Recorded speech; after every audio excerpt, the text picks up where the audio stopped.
இது வரைக்கும் இந்த மாதிரி ப்ரௌனி ஆர்டர் எனக்கு வந்ததே இல்லை. இதான் ஃபர்ஸ்ட் டைம். ஸோ அந்த எக்ஸ்பீரியன்ஸ் தான் உங்க கூட ஷேர் பண்ணிக்க போகிறேன். இன்றைக்கி வந்துட்டு 2மே டைரி மில்க் ப்ரௌனி தான்.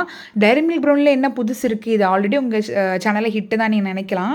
ஆனால் அதோட முக்கியமாக என்னன்னாக்கா, நான் ஒரு பர்த்டே ப்ரௌனி வந்து ரெடி பண்ண போகிறேன். பர்த்டே ப்ரௌனினா ஒரு ஃபுல் ஸ்லாபாக வந்து கேட்டிருக்காங்க. அதுவும் லோக்கல் ஆர்டர் கிடையாது, வேறு ஒரு டிஸ்ட்ரிக்ட்கே வந்து போக போகுது. ஸோ ஒன்று வந்துட்டு பார்த்தோன்னாக்கா, நார்மலாக பீஸ் கட் பண்ணிவிட்டு நான் வந்து பேக் பண்ணி ரெடி பண்ணிக்கிட்டேன். செம்ம ஃபஜ்ஜியாக கிரிங்கிள் டாப்போட சூப்பராக இருந்தது டைரி மில்க் ப்ரௌனி. ஒவ்வொரு பீஸ்லேயுமே உங்களுக்கு டைரி மில்க் வந்து கிடைக்கும். ஸோ அதை வந்து நார்மலாக பேக் பண்ணுற மாதிரி பேக் பண்ணி கொரியருக்கு வந்து ரெடி பண்ணிட்டேன். இன்னொரு ப்ரௌனி ஸ்பெஷலாக சொன்னேன் இல்லையா, பர்த்டே ப்ரௌனி. இவங்க வந்து ஹஸ்பண்ட் வந்து ஃபாரினில் இருக்காங்க. அவங்க ஒய்ஃபை வந்து சர்ப்ரைஸ் பண்ணுறதுக்காக இந்த பர்த்டே ப்ரௌனி வந்து 1 வீக் பிஃபோராகவே புக் பண்ணிட்டாங்க.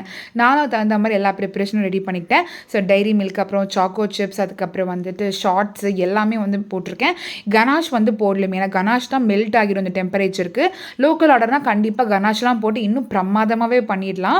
இது வந்துட்டு பார்த்தீங்கன்னா 600 கிராம்ஸ்க்கு மேலேயே இருந்துச்சு. ஸோ அப்படியே ஃபுல் ஸ்லாபாகவே வந்து கிளிங் ஃபாயில், பபுள் ரப், பட்டர் பேப்பர்னு சொல்லிட்டு எல்லாமே செம்ம சேஃப் பேக் பண்ணி சூப்பராக ஸ்டிக்கர்ஸ் எல்லாம் ஒட்டி அமைச்சாச்சு. நான் ரொம்ப பயந்துக்கிட்டே இருந்தேன் எப்படி போய் ரீச் ஆகுமோன்னு. செம சூப்பராக மெல்ட்டே ஆகாமல் சூப்பராக ரீச் ஆயிடுச்சு. அதுக்கு மேலே ஹாப்பி பர்த்டே மை லவ்னு ஒரு கோட்டும் கேட்டிருந்தாங்க.